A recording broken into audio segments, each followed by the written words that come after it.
Hello, welcome to Advisor. Today we are going to discuss chapter number 10, that is Microbes in Human Welfare of class 12th NCERT. This is the part 1 MCQ video of this chapter. Now question number 1, the vitamin whose content increases following the conversion of milk into curd by lactic acid bacteria is. तो कौन सा vitamin जो है वो increase होता है lactic acid bacteria से? सबसे पहला क्वेश्चन कि जो मिल्क का कन्वर्जन होता है इनटू द कर्ड, ये कौन से बैक्टीरिया से होता है? That is lactic acid bacteria. तो कौन सा बैक्टीरिया है ये? That is lactobacillus bacteria. Lactobacillus bacteria. ठीक है, अब ये जो लैक्टोबैसिलस बैक्टीरिया है,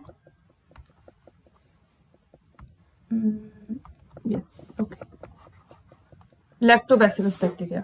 अब ये जो लैक्टोबैसिलस बैक्टीरिया है, इसी को हम लोग कॉमनली लैक्टिक एसिड बैक्टीरिया कहते हैं या फिर LAB लैब कहते हैं. ठीक है, ये जो लैब होता है that grow in milk and convert it into curd. Basically ये करता क्या है? ये कोआगुलेट करता है मिल्क को, प्लस ये पार्शली डाइजेस्ट भी करता है, पार्शली डाइजेस्ट द मिल्क. ठीक है, मिल्क को पार्शली डाइजेस्ट भी करता है. अब प्रोसेस क्या है? जैसे मान लीजिए ये कोई कंटेनर है जिसमें आपने लिक्विड फॉर्म है मिल्क का, तो इसमें आपने मिल्क लिया. ठीक है, एक सुटेबल टेम्परेचर में आपने मिल्क लिया और उसमें आपने क्या किया कि कर्ड को एज अ स्टार्टर या इनोकुलम, जिसको लोग जोरन भी कहते हैं, स्टार्टर या इनोकुलम के फॉर्म में, यानी बहुत ही थोड़ा सा, ठीक है, उसको आपने इसमें ऐड कर दिया. अब इसमें जिसमें आपने ऐड किया है, इसमें लगभग मिलियंस ऑफ LAB थे. ठीक है, थोड़ा सा आपने सिर्फ 1 चम्मच डाला और उस 1 चम्मच कर्ड में मिलियंस ऑफ LAB थे. ये जो मिलियंस ऑफ LAB हैं, वो क्या करेंगे? इस लिक्विड फॉर्म ऑफ मिल्क को कोआगुलेट करेंगे और पार्शली धीरे धीरे डाइजेस्ट करेंगे. ठीक है, कोआगुलेट करेंगे और पार्शली डाइजेस्ट करेंगे, और ये करने के साथ साथ ये उसकी न्यूट्रिशनल क्वालिटी को भी इंक्रीज करते हैं, न्यूट्रिशनल क्वालिटी को भी इम्प्रूव करते हैं, आप कह सकते हो, या इंक्रीज करते हैं, आप कह सकते हो. तो कैसे इम्प्रूव करते हैं? By increasing the vitamin B12. ठीक है, तो विटामिन B12 को इंक्रीज कर देते हैं. तो क्वेश्चन नंबर 1 का C is the correct answer. Now question number 2, waste water treatment. अब ये जो वेस्ट वाटर होता है, म्यूनिसिपल वेस्ट वाटर, उसको हम लोग सीवेज भी नाम देते हैं. ठीक है, क्या नाम देते हैं? सीवेज. वेस्ट वाटर ट्रीटमेंट या सीवेज ट्रीटमेंट. तो ये 2 प्रोसेस में होता है, एक आपका प्राइमरी ट्रीटमेंट है और आपका सेकेंडरी ट्रीटमेंट है. तो सेकेंडरी ट्रीटमेंट में ना ये स्लज बहुत ज्यादा बन जाता है. प्राइमरी ट्रीटमेंट में आपके फ्लॉक्स बनते हैं. फ्लॉक्स क्या होता है? ये जो यहाँ पे लिखा है फ्लॉक्स, ये फ्लॉक्स क्या है?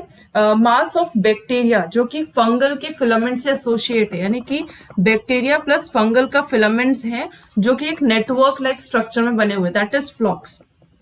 ठीक है, तो ये जो लार्ज क्वांटिटी ऑफ स्लज बना है वेस्ट वाटर ट्रीटमेंट में, इसको कैसे ट्रीट करेंगे? तो ये जो स्लज होता है, इसमें बहुत ज्यादा मतलब इम्प्योरिटीज या बहुत ज्यादा, हाँ इम्प्योरिटीज कह सकते हो, वो बहुत ज्यादा होता है.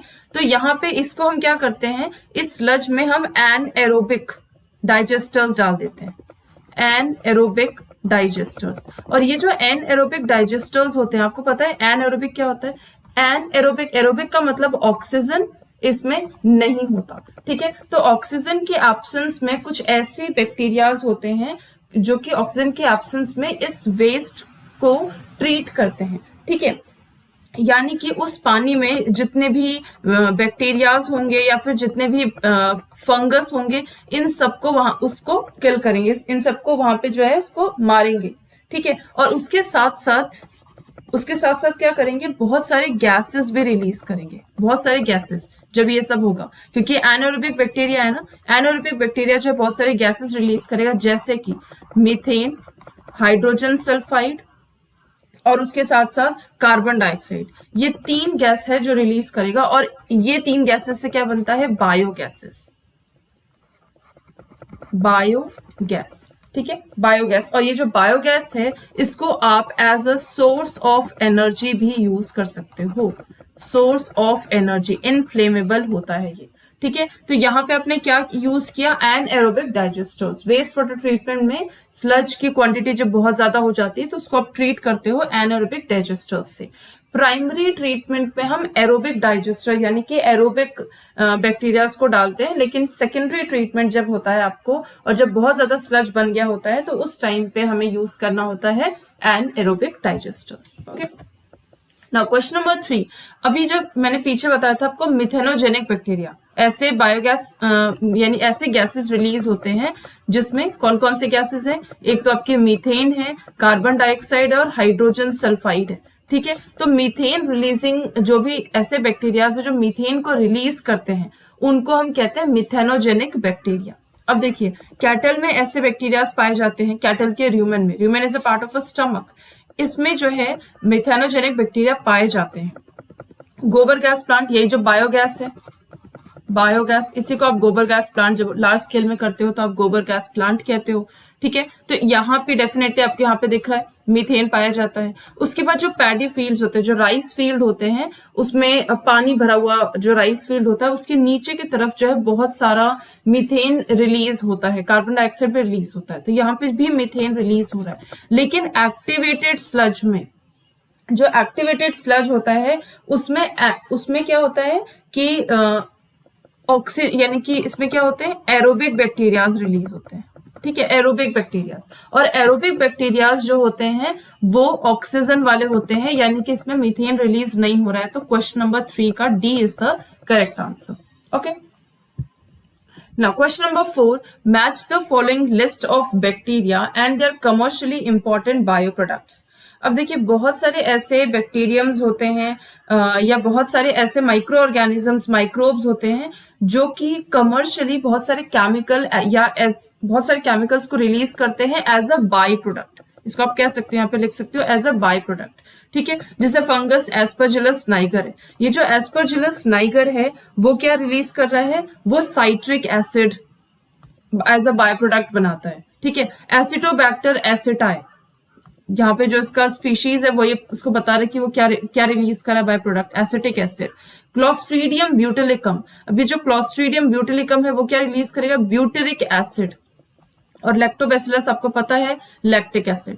तो डी का 1 is the correct answer, D का 1 3 में है। फिर क्लोस्ट्रीडियम ब्यूटिलिकम का butyric acid second. Okay, so C is the correct answer. Question number 4 का C is the correct answer. Question number 5, match the following list of bioactive substances and their roles. देखो, bioactive substances ये हैं जैसे statin, cyclosporin A, streptokinase और lipase, और इनका role, ये क्या काम करते हैं। तो सबसे पहले जो आपके स्टैटिन होते हैं, स्टैटिन क्या करता है, ब्लड कोलेस्ट्रॉल को जो लेवल है उसको लो करते हैं। यानी कि अगर किसी को ब्लड कोलेस्ट्रॉल का प्रॉब्लम है या उसके बॉडी में कोलेस्ट्रॉल का लेवल बहुत ज्यादा है तो उसको लोअर करने के लिए ऐसी मेडिसिन दी जाती है जिसमें स्टैटिन का अमाउंट हो।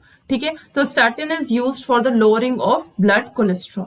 अगर किसी के ब्लड वेसल्स में क्लॉटिंग आ गई, यानी कि उसको हार्ट का कोई प्रॉब्लम है और उसके ब्लड वेसल्स में क्लॉटिंग हो रखी है, तो आप उस इंसान को क्या दोगे, स्ट्रेप्टोकाइनेज। क्या दोगे, स्ट्रेप्टोकाइनेज। ओके, अब लाइपेज, लाइपेज क्या है, लिपिड, इसको अगर हम तोड़े तो ये कैसे टूटेगा, लिपिड को ब्रेक डाउन करने वाला। एज मतलब एंजाइम, ऐसा एंजाइम जो लिपिड का ब्रेक डाउन करे। और लिपिड क्या है, ऑयल है। ठीक है, एक तरीके का ऑयल है। तो ऑयल को रिमूव करने के लिए आप क्या यूज करोगे, लाइपेज। तो lipase is used for the removal of oil stains. अब साइक्लोस्पोरिन ए इम्यूनोसप्रेसिव एजेंट होता है। जब भी हमें कोई ऐसा सर्जरी करना होता है डॉक्टर्स को जिसमें इम्यून सिस्टम को सप्रेस करना है, जैसे ग्राफ्ट का ट्रांसप्लांटेशन, ये सब चीजें जब होती है तो इम्यून सिस्टम को सप्रेस करना होता है ताकि बॉडी को पता ना चले। तो ऐसे टाइम पे जो दवाइयां दी जाती है उसमें साइक्लोस्पोरिन ए का अमाउंट होता है। ओके, सो लाइपेज का डी का 1 इज द करेक्ट आंसर। ये सिर्फ एक में है तो यहाँ पे 5 का D is the correct answer. Now question number 6, the primary treatment of waste water involves the removal of. देखिए, प्राइमरी ट्रीटमेंट जो होता है, आपको पता है कि वेस्ट वाटर, मैंने कहा था आपको कि यहाँ पे 2 टाइप के ट्रीटमेंट होते हैं। एक तो होता है प्राइमरी ट्रीटमेंट और दूसरा होता है सेकेंडरी ट्रीटमेंट। ठीक है, हम बात करेंगे सिर्फ प्राइमरी ट्रीटमेंट की। तो जो आपका प्राइमरी ट्रीटमेंट होता है जिसको हम लोग फिजिकल ट्रीटमेंट भी कहते हैं, अभी इस प्राइमरी ट्रीटमेंट में क्या होता है, बेसिकली फिजिकली जो भी चीजें होंगी उसको रिमूव करेगा। जैसे बहुत सारे स्मॉल या लार्ज पेबल्स होंगे जो फ्लोट कर रहे हो, जैसे पानी में आप सबसे पहले अगर आपको कोई गंदा एक बॉटल में या फिर किसी टब में आपको गंदा पानी मिल जाएगा, तो सबसे पहले आप क्या रिमूव करोगे, उसके ऊपर जितने भी फ्लोटिंग पार्टिकल्स है उसको पहले हटाओगे। ठीक है, धीरे धीरे उसको फिर फिल्टर करने की कोशिश करोगे कि अगर उसमें बड़े बड़े पेबल्स होंगे जो नीचे की तरफ बैठे हुए हैं, वो पेबल्स पहले हट जाए, छोटे छोटे ग्रिट्स हैं वो हट जाएं। तो ये सब चीजें हम पहले हटाने की कोशिश करते हैं। तो हम सबसे पहले क्या करते हैं, हम फिल्ट्रेशन एंड सेडिमेंटेशन करते हैं। Filtration and sedimentation. तो फिल्ट्रेशन में हम क्या कर रहे हैं कि सबसे पहले तो हमने फिल्टर किया, उसमें जो बड़े बड़े पार्टिकल्स थे वो सब रिमूव हो गए। धीरे धीरे क्या होगा, जैसे बड़े बड़े पार्टिकल्स को आपने, जो इसमें बड़े बड़े पार्टिकल्स या कोई फ्लोटिंग पार्टिकल्स है उसको आपने रिमूव करें। अब इसमें ना बहुत ही छोटे छोटे जो है पार्टिकल्स इसमें इस तरीके का फॉर्म में प्रेजेंट होते हैं। तो आप क्या करोगे, उस पानी को थोड़ी देर ऐसे छोड़ दोगे, सेडिमेंट के फॉर्म में वो नीचे इकट्ठा हो जाएगा। तो आप क्या करोगे, सिर्फ इतना पानी को आप इसमें से एक्सट्रैक्ट कर लोगे और इतने पानी को यहाँ पे आप छोड़ दोगे। ठीक है, ये वेस्ट है। तो इतने पानी को जो आपने निकाल लिया, तो ये आपका थोड़ा क्लियर वाटर होगा। सेडिमेंटेशन से आप इस तरीके से पार्टिकल्स को रिमूव कर सकते हो। ठीक है, और भी बहुत सारी इसमें प्राइमरी स्लज बनते हैं, बहुत सारी चीजें होती हैं, लेकिन सबसे पहले आपने क्या किया है, involves the removal of stable particles. देखो, टॉक्सिक सब्सटेंसेस या हार्मफुल बैक्टीरिया की मैंने यहाँ बात ही नहीं की। टॉक्सिक सब्सटेंसेस या हार्मफुल बैक्टीरिया को भी हम रिमूव करते हैं, लेकिन लेटर ऑन सेकेंडरी ट्रीटमेंट में रिमूव करते हैं। डिजॉल्व इम्प्योरिटीज, जो भी इम्प्योरिटीज ऑलरेडी डिजॉल्व है, तो हम फिल्ट्रेशन या सेडिमेंटेशन के थ्रू सिर्फ उन पार्टिकल्स को ही रिमूव कर पाते हैं जो ऊपर से दिख रहा है या फिर जिसको हम आसानी से रिमूव कर सकते हैं। इन सब चीजों से डिजॉल्व को रिमूव करने के लिए हमें और भी बहुत सारे मेथड्स को वहां पे करना पड़ेगा फॉलो अप। ओके, सो यहाँ पे हमने क्या किया, बेसिकली स्टेबल जो पार्टिकल्स थे उसको हमने रिमूव किया। तो 6 का B is the correct answer. Okay, so thank you. आज की क्लास यहीं पे समाप्त होती है। और भी क्वेश्चंस इस चैप्टर से रिलेटेड उसको हम लोग नेक्स्ट वीडियो में कंप्लीट करेंगे। Till then bye bye and thank you.